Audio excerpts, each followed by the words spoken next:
They say hell isn't a place beneath the earth. It's the moments you stood by and did nothing.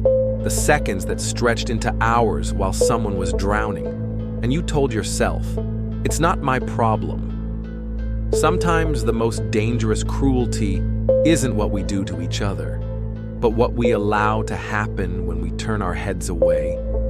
We like to think the world punishes the wicked and rewards the kind. But in truth, the world punishes the weak, and the rest of us simply decide whether we want blood on our hands or only under our nails.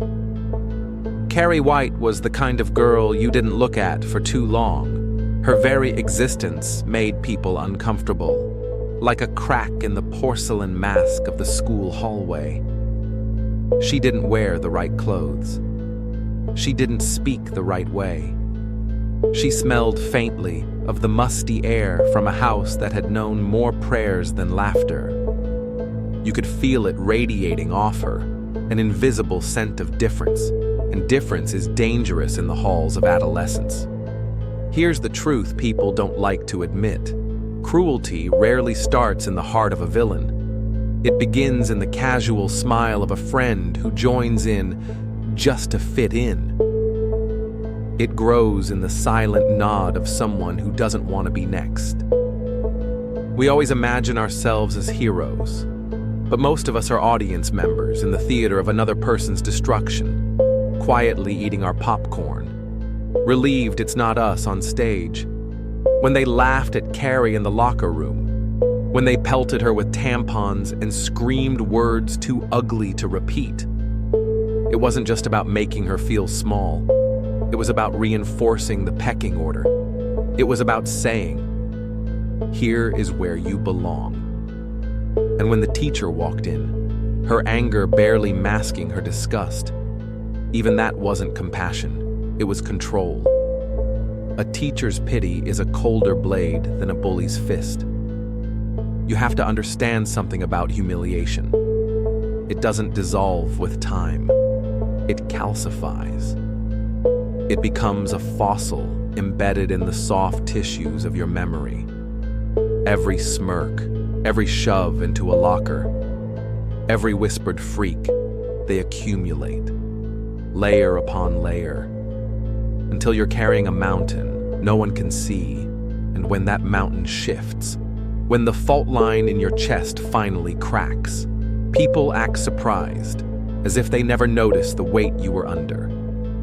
But revenge is not born from one moment of cruelty. It's a slow alchemy of shame and rage, brewed in the shadows of neglect. Society will tell you to be better, to forgive, to turn the other cheek. But society is built on the unspoken rule that someone will always be on the bottom, and everyone else will need them to stay there. Carrie learned this young. She learned it every time she raised her hand in class and heard the giggles, every time she saw the coach's eyes roll, every time her own mother preached hellfire for sins she didn't understand. The day of the prom. The air was thick with that electric tension that only comes before a storm. People think the pig's blood was the moment that broke her, but no. That was just the match. The fire had been smoldering for years, starved of oxygen, waiting for someone to open the door. And when it did, she didn't just burn the guilty, she burned the building. She burned the whole damn town, you might think. That's monstrous. That's madness. But that's only because you've never stood in her skin, in the psychology of crime. There's something called the irreversible threshold. It's the point where a person no longer distinguishes between self-defense and annihilation. When the wound is so deep that the only way to stop the pain is to destroy everything that caused it and everything that reminded you of it in that moment. Carrie wasn't thinking about good or evil. She was thinking about enough. The crowd will always call it overreaction. They will tell themselves the punishment didn't fit the crime, because to admit otherwise would be to confront their own role in it. After all, they laughed, they watched, they whispered, and in the shadows of her mind, every single one of them had a hand on that rope above her head. This is the cruelty of looking away. It convinces you that you are innocent while you stand ankle-deep in someone else's blood. Carrie's revenge wasn't just against her classmates. It was against the hierarchy that demanded her silence, against the mother who taught her fear before love, against the God who never came to save her. It was the kind of revenge that doesn't aim for the heart, but for the world that allowed the heart to break. And when you understand that, when you really understand it, you stop asking, why did she do it? And start asking, what would I have done if it were me? Because here's the truth no one likes to speak. We all have the capacity to be Carrie. Not with telekinesis, maybe, but with our own private arsenals of anger, hurt, and history. We all carry the blueprint for destruction inside us. It's just a question of whether someone builds it for us. You might tell yourself you'd never go that far, that you'd rise above, but the mind is a fragile thing, and morality is thinner than we think. The same hands that pray for peace can, in the right light, strangle a man. And yet, in all of this, the most unsettling thought isn't about Carrie at all. It's about us. About how easy it is to walk past someone breaking, to scroll past the cruelty online, to let the silence speak for us, about how much of the world's suffering isn't inflicted by monsters, but permitted by neighbors. In every tragedy, there's always someone who says afterward, I knew something was wrong, and there's always someone else who says, I didn't want to get involved. So I have to ask, when you remember the last time you looked away, who paid the price for your comfort? And if the day comes when they finally break, will you still convince yourself you had nothing to do with it? Carrie's story forces us to stare into a mirror that doesn't flatter.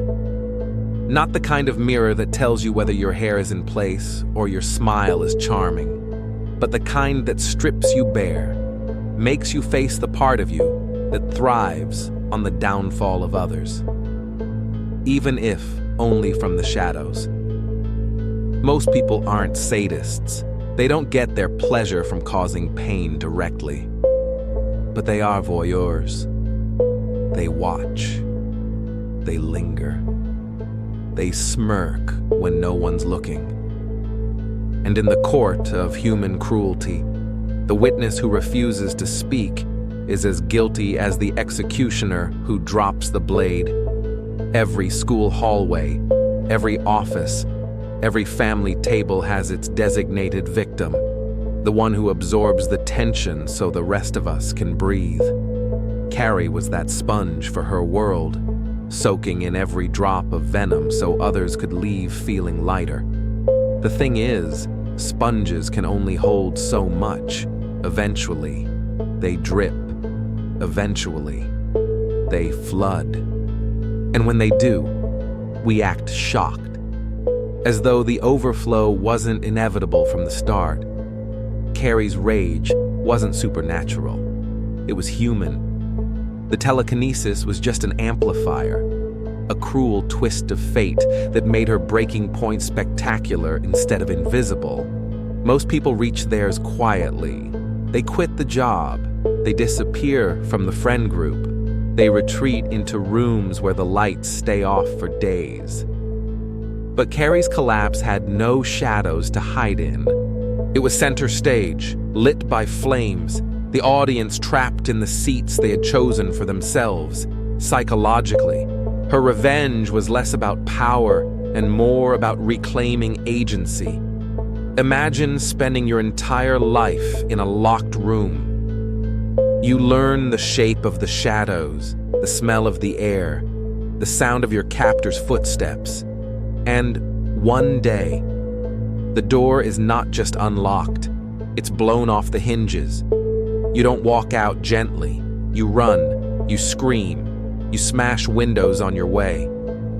It's not rational, it's not measured, but it's freedom, distorted by the fact that you've forgotten how to exist without chains. There's a dangerous honesty in her vengeance. We want our justice neat, measured, balanced, so we can keep believing the world is fair. But there's nothing fair about what happened to her. And in that imbalance lies the seed of extremity. When people are told they have no voice, they learn to speak in explosions. And once you've decided the world doesn't care about your pain, the world stops deserving your restraint. Yet, here's where the psychology turns darker. Carrie didn't only kill those who hurt her, she killed those who didn't. The boy who had asked her to dance, the girl who, maybe, would have defended her if given time. In the logic of her pain, there was no line between the guilty and the bystander. And that's the part most people can't stomach, because deep down, we know she's right. Silence isn't neutral. Watching is a choice. Every second, we allow cruelty to pass without resistance.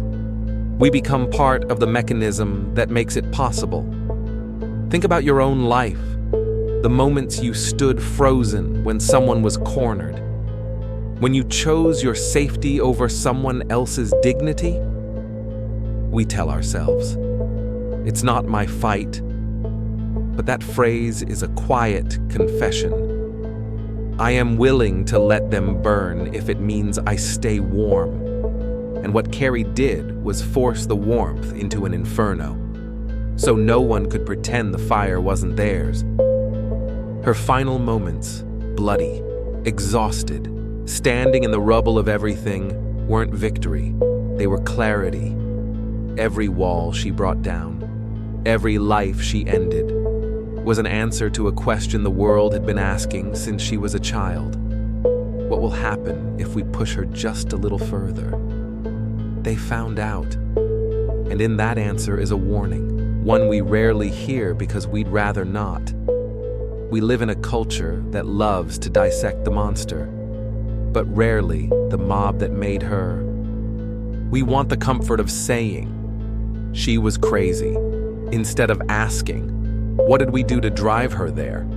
Because if we ask that question, we have to admit that Carrie isn't an outlier, she's a blueprint. We've seen her in school shooters, in workplace violence, in sudden bursts of brutality from people we swore weren't like that. And still, we pretend these are isolated storms. Instead of the climate we've built, the psychology of Carrie's revenge isn't just about rage. It's about the corrosive effect of being unseen, unheard, and unprotected. When we strip someone of their humanity long enough, we shouldn't be surprised when they stop extending humanity to others.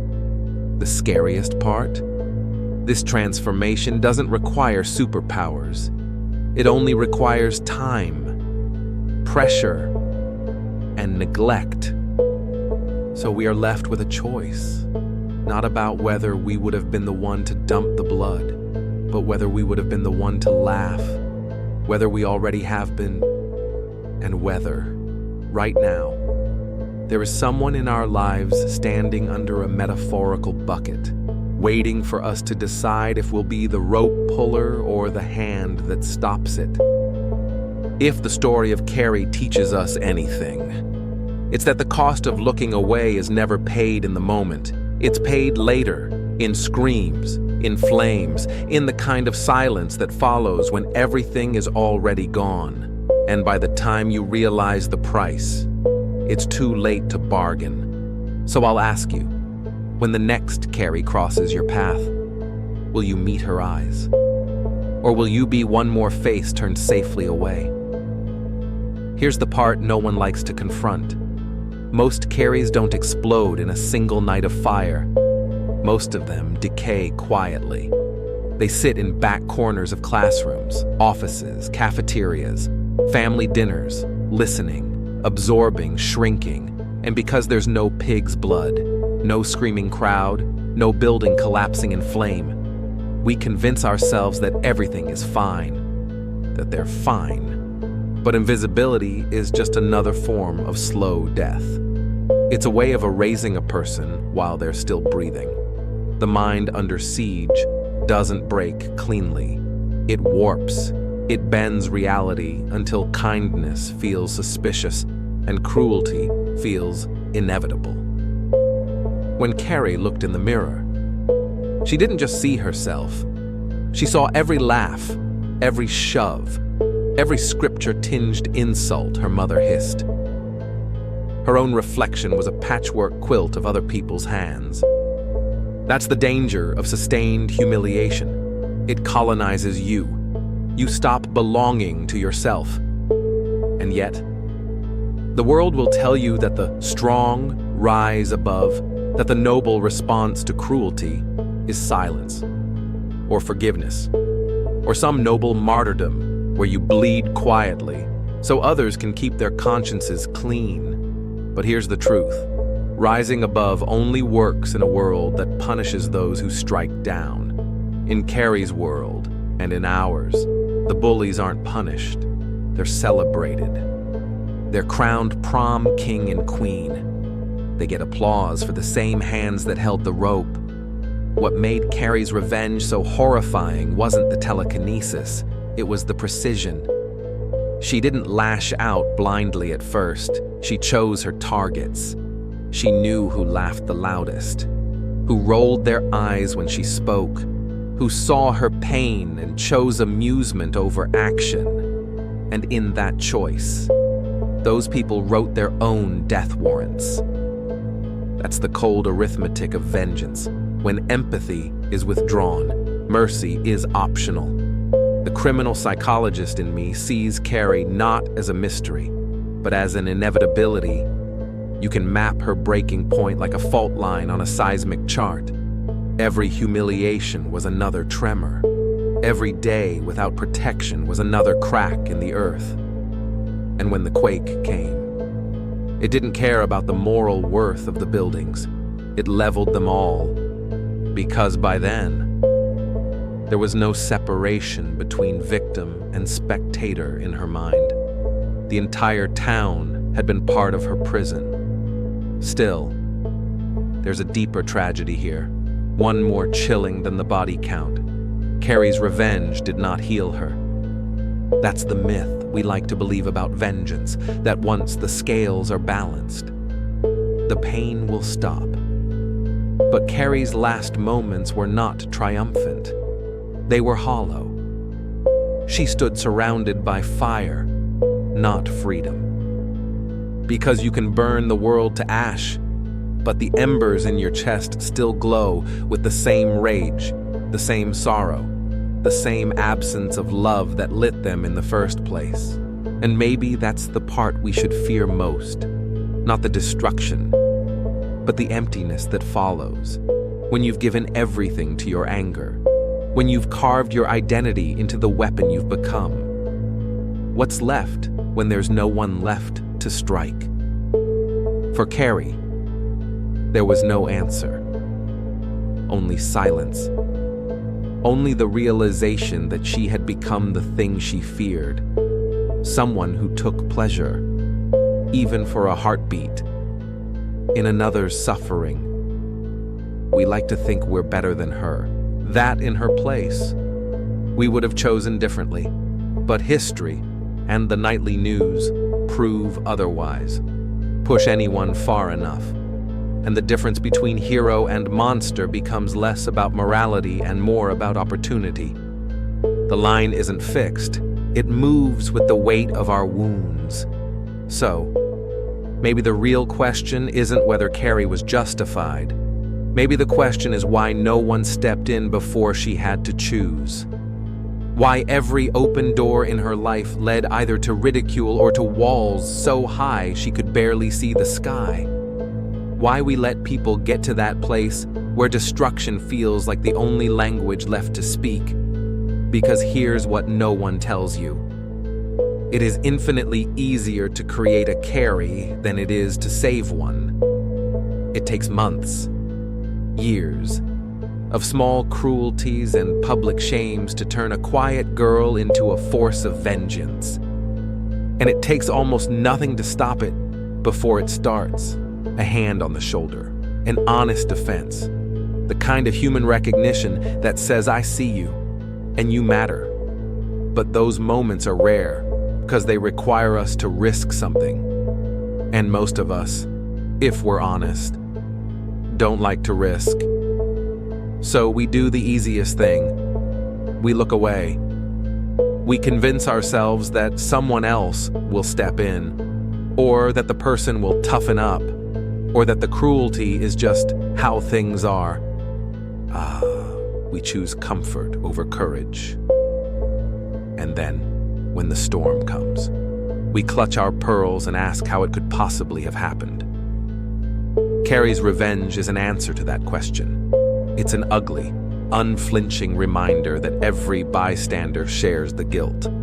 And it's a promise that if we keep letting cruelty pass unchallenged, there will always be another Carrie, another storm, another night where the cost of looking away comes due. So when you remember her story, don't just remember the fire.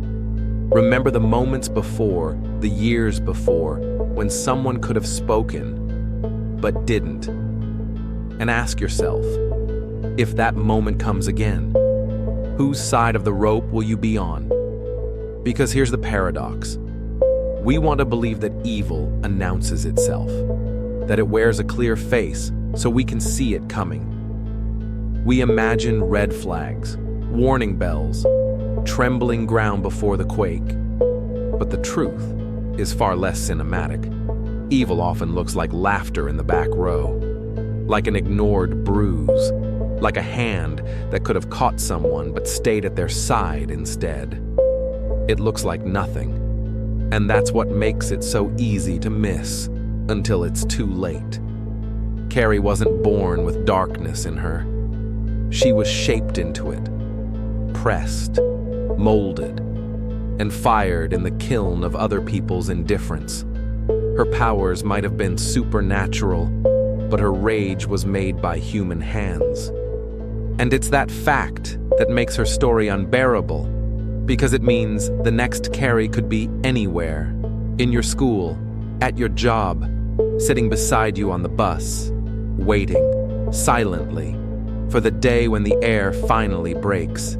We can talk about morality, about right and wrong, but morality has a way of bending when you've been standing under its weight too long. Carrie's morality was eroded grain by grain, each insult, another tide washing away her shore, by the time the bucket fell. She had no coastline left, only deep water. And deep water swallows everything without discrimination. Some will say she should have been stronger. That strength is proven by restraint, but strength without support is just another form of isolation. The truth is, most people are only as good as the safety net beneath them. Take away that net, and you'll see how quickly ideals collapse under the gravity of desperation. In that sense, Carrie's revenge wasn't a failure of character, it was a failure of community. It's strange, isn't it? How in the aftermath, the world mourns the dead but rarely the living who were lost before they ever acted. People look at the ruins and whisper, "What a tragedy." But the real tragedy happened long before, the day Carrie learned that asking for help would be met with laughter. That trust was a luxury she could not afford. That mercy was something given to others, but not to her. By the time she struck back, she was already gone. The psychology of making a mistake, if you even want to call what she did a mistake, isn't about a single wrong decision. It's about the buildup. You could trace the line from the first stone thrown at her soul to the final rock slide, and every step of the way. There were opportunities to stop it, but no one did. And so the question becomes not, why did Carrie do this? But why didn't we stop her from needing to? And maybe that's the part that keeps us up at night. The knowledge that all it would have taken was one moment of courage from someone in her orbit. Not grand gestures, not martyrdom. Just one person willing to stand in front of her when the crowd closed in. We imagine that would have been us. But would it? Would you have risked your place in the hierarchy to protect the girl everyone had decided didn't matter? Or would you have told yourself you'd get involved next time? That's the cost of looking away. It doesn't just create monsters. It kills the part of you that could have been human. And you may not notice the loss at first, but years later, when you're lying awake, replaying the moment you could have changed something and didn't, you'll feel it. The absence, the hollow, the echo of a choice that carved you into someone colder. Carrie's story is a warning. Yes, but it's also a mirror.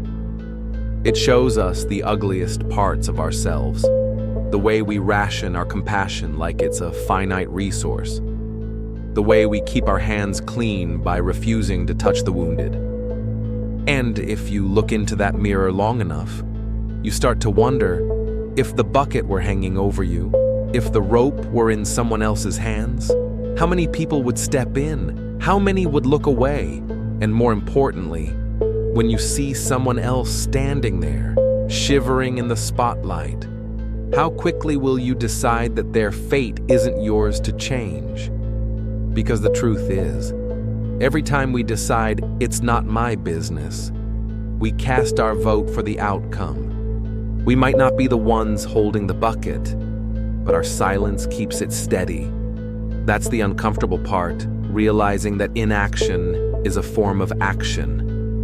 That neutrality in the face of cruelty is just a quieter way of choosing a side. Carrie's revenge wasn't the sudden snapping of a mind. It was the final act of a play in which everyone had been performing for years. The opening scene was written long before the prom, in every hallway where she walked alone, in every whisper that followed her like a shadow, in every adult who thought discipline could replace understanding. And the rest of the cast? They kept their lines short but sharp, 1,000 tiny barbs that cut deeper than any single blow. The psychology of it is brutal in its simplicity. When you strip someone of dignity for long enough, you also strip away their reason to play by your rules.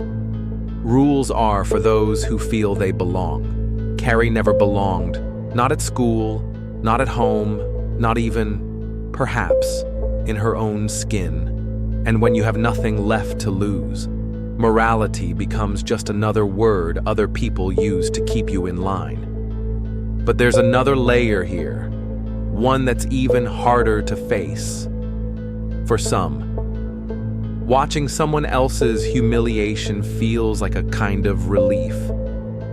It's a way to measure your own survival, as long as it's happening to them. It's not happening to you. And that's why cruelty thrives in groups. The suffering of one becomes the comfort of many. It's the ugliest transaction we make as humans. And most of us don't even notice we're paying into it until the debt comes due. The night of the prom, when the blood fell, the room gasped, not because they saw something shocking, but because they saw themselves reflected in her eyes. They saw every smirk, every shove, every silent approval of her torment, and in that instant, they understood that the bill had arrived, and Carrie, for once, was the one holding the ledger. Revenge is often painted as the opposite of justice, but in her mind, they were the same thing. She was restoring balance in the only way the world had ever shown her how: through fear, through dominance, through force. If kindness had been the currency of her life, maybe her vengeance would have looked different. but she had never been given kindness in enough quantity to understand its power. And when we dismiss her as crazy, we absolve ourselves. We turn her into an alien thing, something outside the bounds of ordinary humanity, so we don't have to admit how close any of us could come to that edge. But here's the truth that lingers. Even when the fire burns out, Carrie wasn't born a monster.